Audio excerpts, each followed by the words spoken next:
Hey all, lunch బాక్స్లోకి పన్నీర్ బుర్జీ పెట్టినప్పుడు చపాతీతో పాటు నన్ను అడిగారు కొంతమంది, ఈ పన్నీర్ బుర్జీ రెసిపీ ఒకసారి షేర్ చేయొచ్చు కదా అని. ఏదైనా ఫాస్ట్గా చేయాలనుకున్నప్పుడు నేను పన్నీర్ బుర్జీ చేస్తుంటాను. పన్నీర్ ఇంట్లో ఉంది అంటే ఈ పన్నీర్ బుర్జీని నేను చాలా సింపుల్గా చేసేస్తాను, ఫాస్ట్గా కూడా అయిపోతుంది.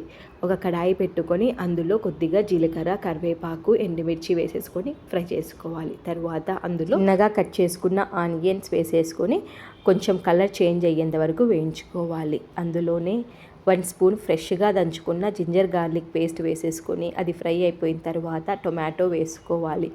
నేనైతే ఇక్కడ చిన్న టొమాటోస్ని 2 తీసుకున్నాను, పెద్ద టొమాటో అయితే 1 టొమాటో తీసుకోండి. తర్వాత 1 కప్ ఫ్రోజన్ గ్రీన్ పీస్ కానీ బాయిల్డ్ గ్రీన్ పీస్ కానీ తీసేసుకొని బాగా ఫ్రై చేసేసుకోవాలి. మనకి గ్రీన్ పీస్ అంతా బాగా కుక్ అయిన తర్వాత అందులో రుచికి సరిపడా ఉప్పు, కారం, పసుపు, ధనియాల పొడిని వేసేసుకొని ఆయిల్లో ఫ్రై చేసేసుకోవాలి.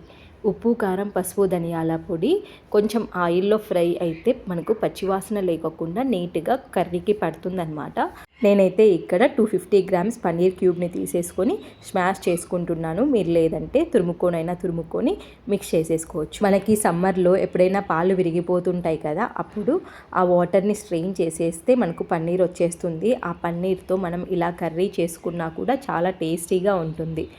పన్నీర్ని వేసిన తర్వాత ఎక్కువగా కుక్ చేయకూడదు. ఇలా ఒక్కసారి మొత్తం స్మాష్ చేసుకున్న తర్వాత ఒక 2 మినిట్స్ అది కొంచెం ఇలా బాయిల్ వచ్చేంత వరకు పెట్టేసుకుంటే సరిపోతుంది. ఒక్కసారి ఇలా బాయిల్ లాగానే అందులో కొంచెం కొత్తిమీర వేసేసుకొని మిక్స్ చేసేసుకొని సర్వ్ చేసుకుంటే సరిపోతుంది. ఎక్కువసేపు కుక్ చేయాల్సిన అవసరం లేదు పన్నీర్, అందుకే తొందరగా అయిపోతుంది కర్రీ కూడా. ఇలా ఐరన్ కడాయిస్లో చేసుకుంటే కర్రీస్ అనేది చాలా టేస్టీగా ఉంటాయి. బట్ మనం ఐరన్ కడాయి యూజ్ చేసేటప్పుడు కొన్ని టిప్స్ ఫాలో అవ్వాలన్నమాట. కర్రీ చేసిన వెంటనే మనము వేరే బౌల్లోకి ట్రాన్స్ఫర్ చేసుకోవాలి, లేదంటే మనకి బ్లాక్నెస్ వచ్చేస్తుంది కర్రీకి.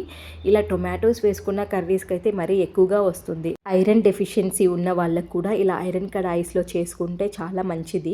నాకైతే ఈ ఐరన్ కడాయి 250 ఏమో పడిందనమాట. చాలా చీప్గానే ఉంటాయి ఐరన్ కడాయిస్, మెయింటైన్ చేయాలి కొద్దిగా అంతే. ఇలా చపాతీలోకి, పుల్కాలోకి, జొన్న రొట్టెలోకి చాలా టేస్టీగా ఉంటుంది పన్నీర్ బుర్జీ. తప్పకుండా ట్రై చేయండి. ఈ వీడియో మీకు నచ్చినట్లయితే లైక్ చేయండి, షేర్ చేయండి, కమెంట్ చేయండి, సబ్స్క్రైబ్ చేసుకోండి. Thank you.